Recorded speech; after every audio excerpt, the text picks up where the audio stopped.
Film ini bercerita tentang para napi dan romantika kehidupannya di dalam penjara. Suatu hari di tahun 1947, penjara Shawshank kedatangan para tawanan baru. Hal itu seperti biasa langsung menjadi perhatian para penghuni lama. Sekelompok tahanan melakukan taruhan, napi mana yang bakal duluan mewek setelah mereka masuk ke dalam. Malam pertama bagi para tahanan adalah malam yang paling berat karena disitulah mereka mulai dihadapkan kepada realita yang akan mereka hadapi sehari-hari dalam waktu yang panjang. Para tahanan baru setelah mereka dihadapkan kepada sipir penjara, mereka kemudian disuruh melucuti pakaiannya dan disuruh untuk mandi, lalu diberi pakaian baru yang merupakan seragam para napi dengan nomor ID masing-masing dari mereka. Dari situlah mereka kemudian dimasukkan ke dalam selnya yang sudah ditentukan oleh pihak penjara. Ternyata malam itu adalah malamnya bagi orang yang megang seorang tahanan paruh baya berbadan paling bongsor. Dimasukkan ke dalam ruangan selnya yang dingin dan sepi, orang itu langsung histeris minta keluar. Di saat penjaga yang dipimpin Kopral Johnny datang, orang paling berisik sudah pasti akan mendapatkan pendisiplinan. Habis sudah si Mr. Chubby dihajar oleh kepala penjaga yang sangar itu. Meledaknya si tahanan tadi membuat bangkar Alice Redding, seorang tahanan penjara seumur hidup, di mana dia megang seorang tahanan yang bernama Andy Dufresne, seorang napi mantan direktur sebuah bank. Andy ini dihukum karena dakwaan pembunuhan terhadap istri dan selingkuhannya. Sepanjang malam itu, Andy malah nggak bersuara sedikit pun.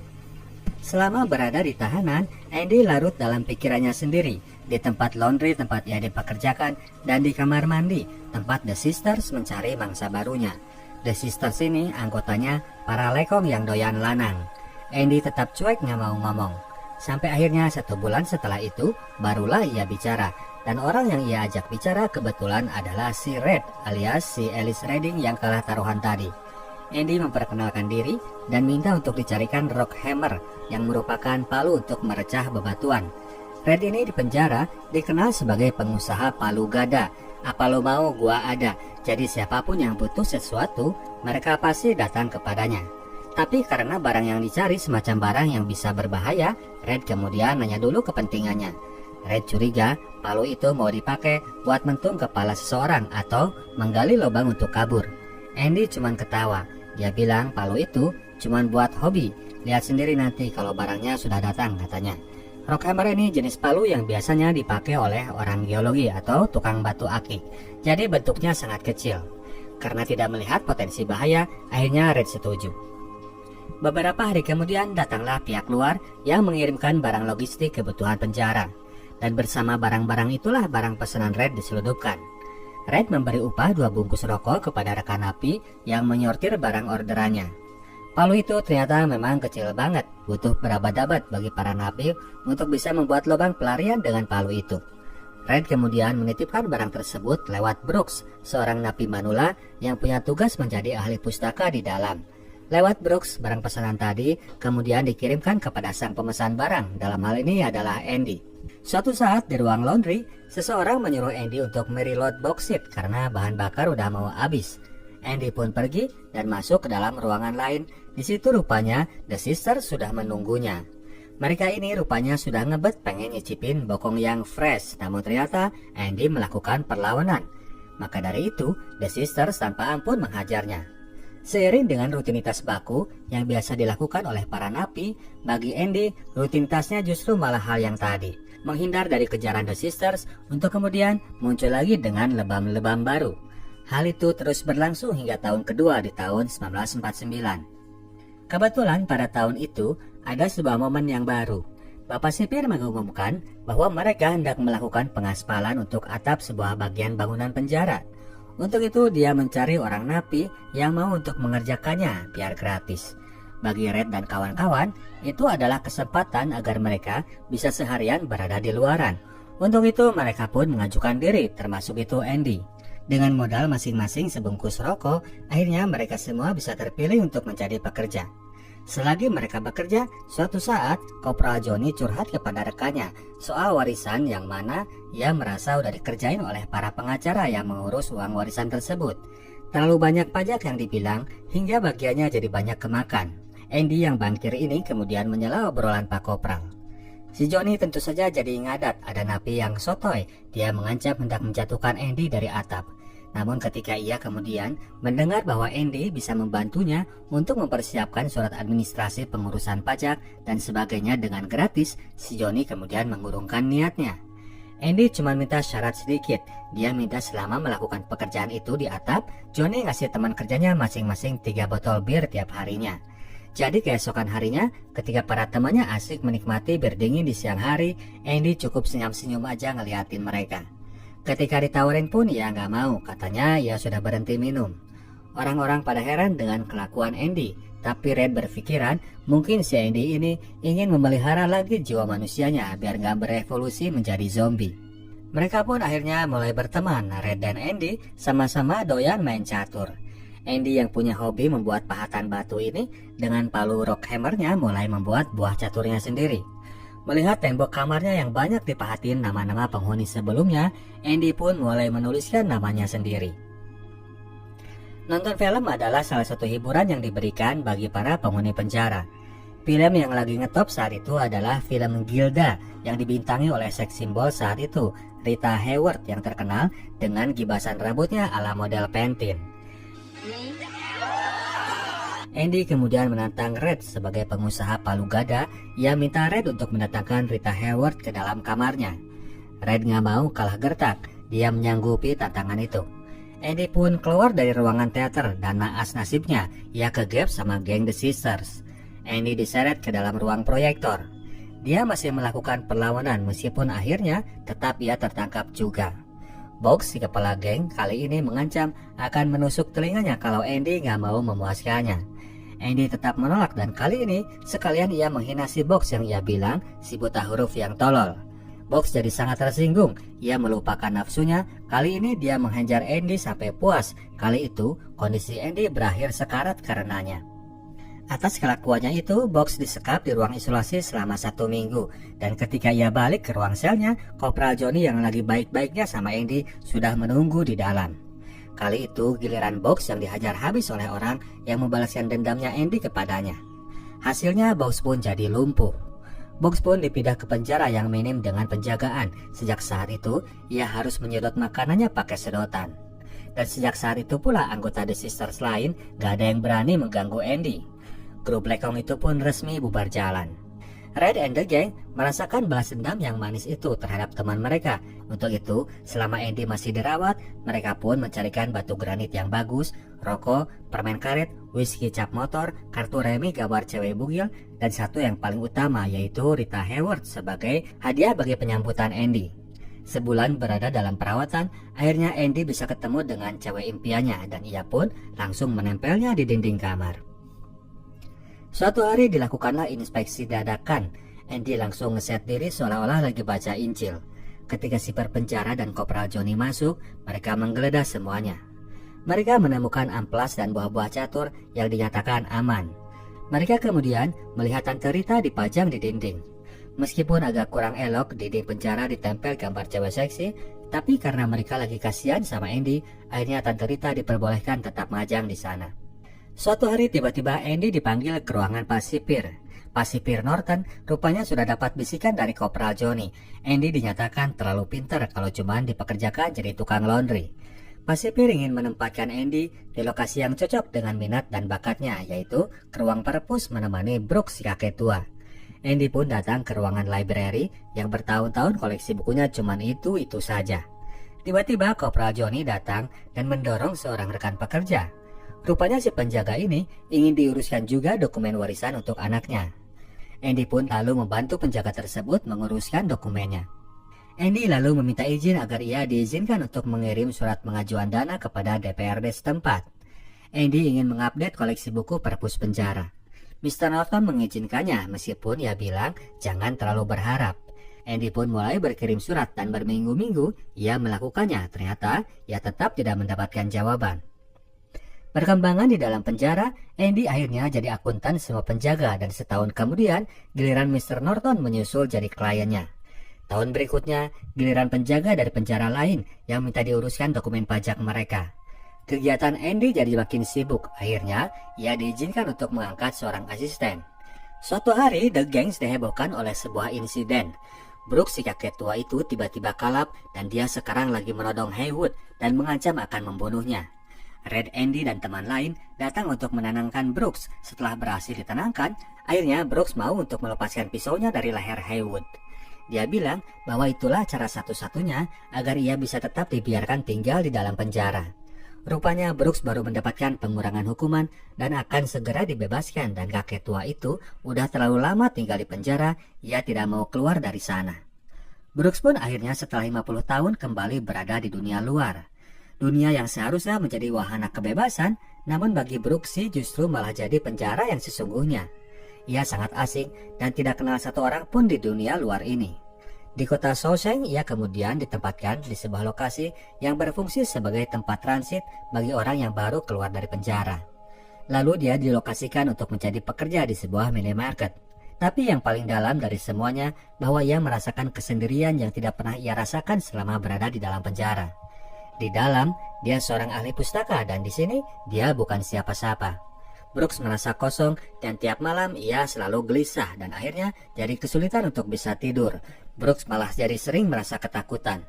Beberapa waktu Brooks menjalaninya sampai ia merasa bahwa ia sudah terlalu tua kalau harus menjalani guncangan batin seperti itu.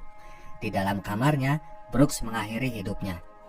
Kisah hidupnya tersebut ia tuliskan dalam sebuah surat dan ia kirim kepada Andy di penjara sebelum ia mengakhiri hidupnya. Isi surat yang membuat Andy sama Red makin resah menjalani kehidupan mereka di penjara. Suatu hari, akhirnya setelah 5 tahun, DPRD wilayah setempat yang udah gedek tiap minggu dapat surat dari Andy akhirnya mengabulkan permohonannya. Andy dikirimin koleksi buku, koleksi vinyl, dan uang $200 untuk memperluas koleksi perpus yang kini menjadi tanggung jawab Andy sepeninggal Brooks. Andy nggak cukup dengan $200 saja.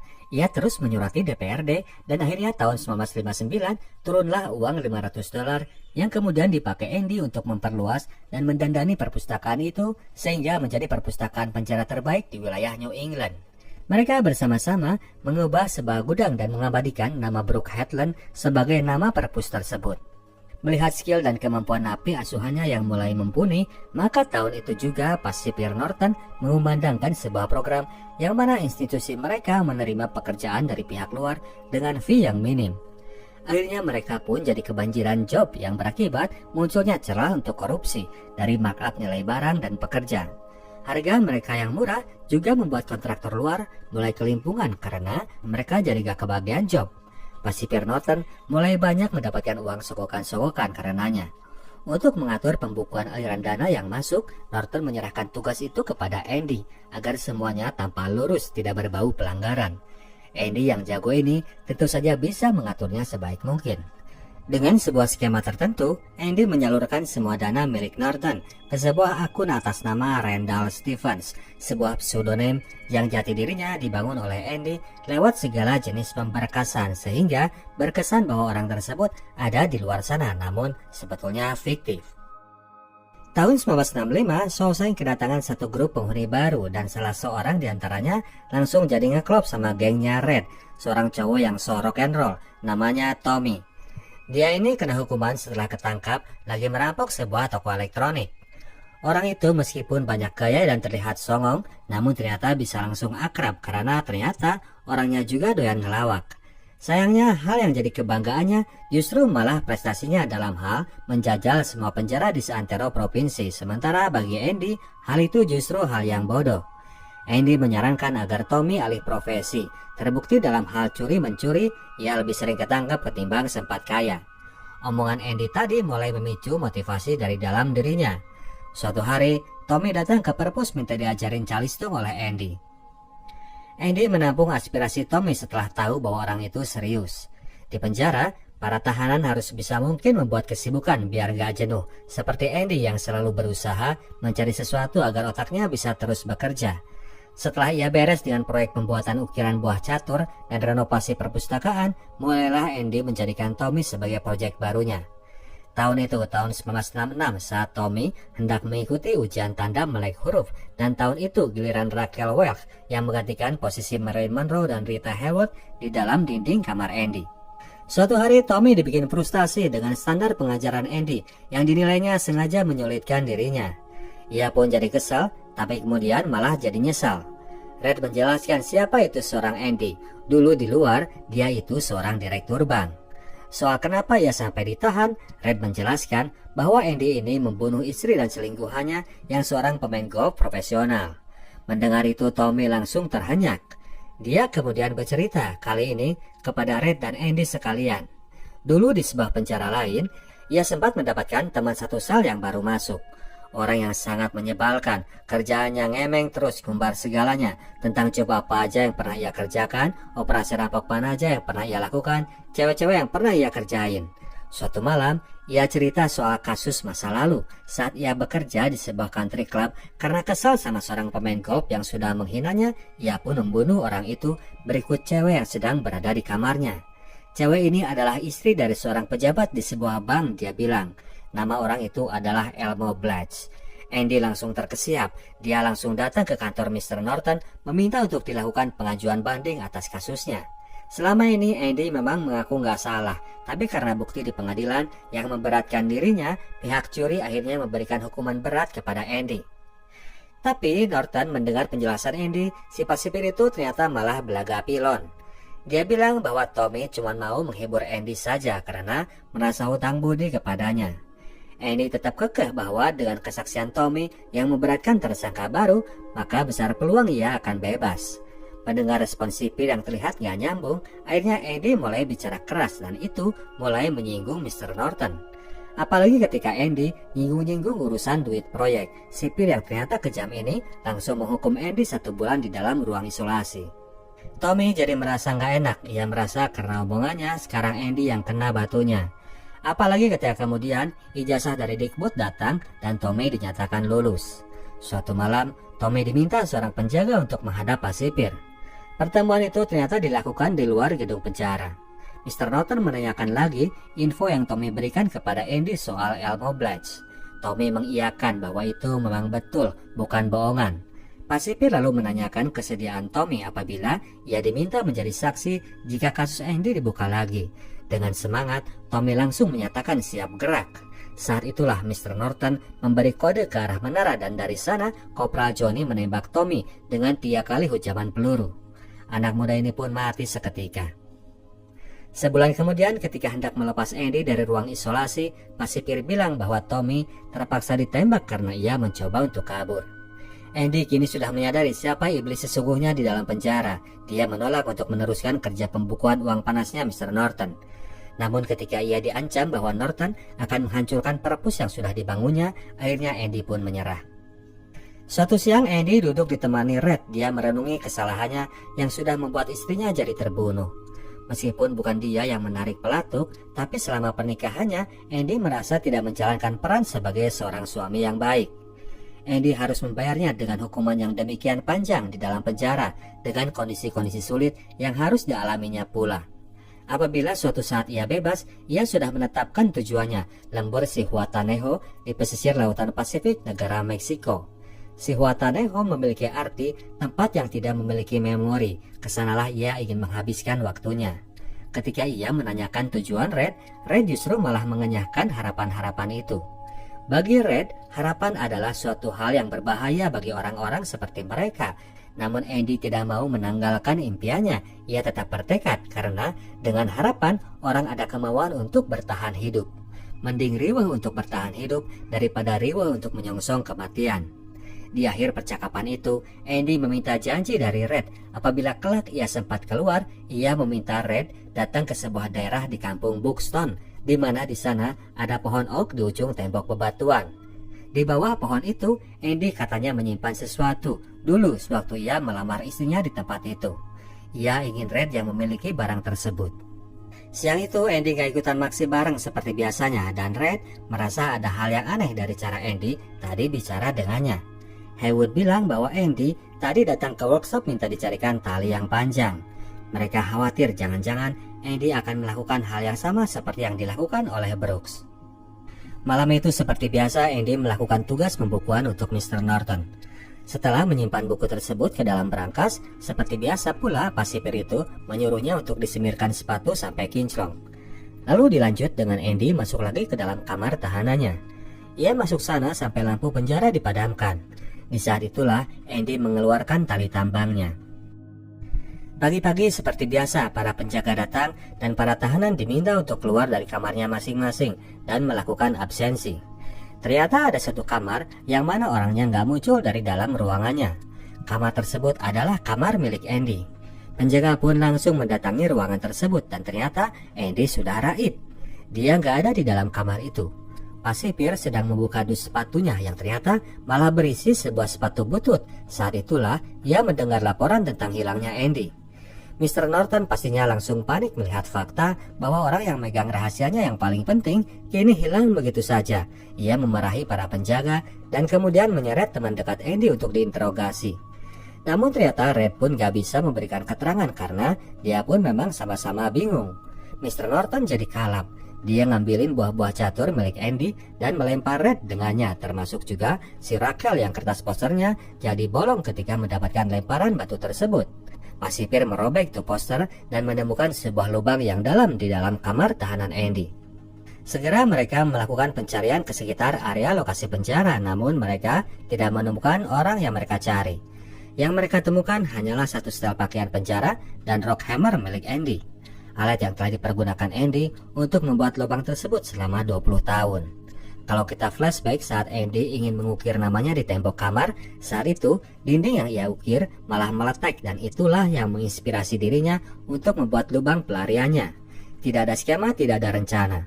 Jadi proyek Andy yang sesungguhnya selama 20 tahun itu adalah malam hari ia menggerus dinding kamar dan pagi hari ia membuang serpihannya ke lapangan di penjara. Dan malam terakhir itu Andy sempat menukarkan buku catatan pembukuan milik Norton dengan buku lain miliknya. Setelah menyemirkan sepatu pasipir, ia pun mengambil satu setel baju milik pimpinan penjara itu, lalu masuk ke dalam ruang tahanan seperti biasa. Tidak ada yang memperhatikan bahwa Andy datang dengan sebuah sepatu yang mengkilap milik pasipir. Di dalam kamar, ia lalu membungkus pakaian bersih pasipir dan menerobos masuk ke dalam lubangnya Raquel. Lubang di belakang poster Raquel maksudnya. Lubang itu berujung di sebuah celah di mana di situ terdapat pipa pembuangan kotoran. Saat petir menyambar, Andy berbarengan memukul dinding gorong-gorong dengan batu agar bunyi itu tidak menimbulkan kecurigaan, dan bolonglah dinding pipa pembuangan tersebut. Seterusnya, Andy merangkak masuk ke dalam pipa kotoran itu meskipun sambil muntah-muntah untuk mencapai jarak sekitar setengah kilometer menuju air pembuangan di sungai pinggiran lokasi penjara. Loloslah sudah Andy Dufresne dengan membawa mimpi dan harapannya di alam luar. Lalu beberapa hari setelahnya, dengan setelan perlente dan ID palsu yang baru ia bikin, Andy datang ke sebuah bank mengaku sebagai Randall Stevens dan menarik semua dana uang haram pasipir dari sana. Setelah itu, ia mengirim diary dan dokumen keuangan milik pasipir ke sebuah kantor surat kabar yang mana mereka pun langsung memuat isi semua dokumen itu dalam headline surat kabar mereka. Polisi langsung cepat tangkap dan menangkap Kopral Johnny sebagai tersangka pembunuhan Tommy Marshall dan kemudian memburu sipir Norton ke dalam ruangannya. Mr. Norton baru menyadari apa yang sedang terjadi ketika ia melihat dokumen di dalam berangkas. Isinya ternyata malah kitab Injil yang selama ini dipakai oleh Andy untuk menyembunyikan si Rockhammer. Norton sadar bahwa dokumennya kini sudah terekspos dan daripada harus berakhir menjadi penghuni penjara yang selama ini dipimpinnya, ia lebih memilih untuk mati. Tidak lama kemudian setelah kematian pasipir, Red mendapatkan sebuah kiriman kartu pos dari Andy dengan lokasi pengiriman di perbatasan Texas dan Meksiko. Andy rupanya sudah berhasil mencapai lokasi impiannya. Red pun akhirnya lolos dari uji kelayakan untuk mendapatkan pengurangan hukuman dan akhirnya ia pun bisa mendapatkan kebebasan seperti Andy. Namun seperti juga Brooksy, Red harus menjalankan rutinitasnya dulu untuk menjalani masa percobaan tahanan. Ia ditempatkan di kamar dan minimarket yang sama seperti Brooks. Ia juga mengalami rasa sepi dan rasa gelisah yang sama, harus berada di dunia yang sudah terlalu lama ia tinggalkan. Namun ia masih memiliki satu asa yang membuatnya merasa harus tetap bertahan, yaitu janjinya kepada Mas Bro Andy. Suatu hari, Red memutuskan untuk pergi ke kampung Buxton seperti yang pernah dibilang Andy. Sampai di sana ia langsung mencari lokasi yang dimaksud, sebuah pohon oak di ujung tembok bebatuan. Red sampai di lokasi tersebut dan ia pun menggali lantai bebatuan di bawahnya. Red menemukan sebuah kaleng yang berisi barang yang ditinggalkan Andy. Tidak saat ia melamar istrinya dulu, namun baru-baru aja, isinya uang dan sebuah surat. Andy meninggalkan pesannya bahwa ia sudah berada di Zihuatanejo dan berpesan bahwa harapan adalah hal yang baik dan tidak akan ada yang sia-sia dari sebuah niatan yang baik.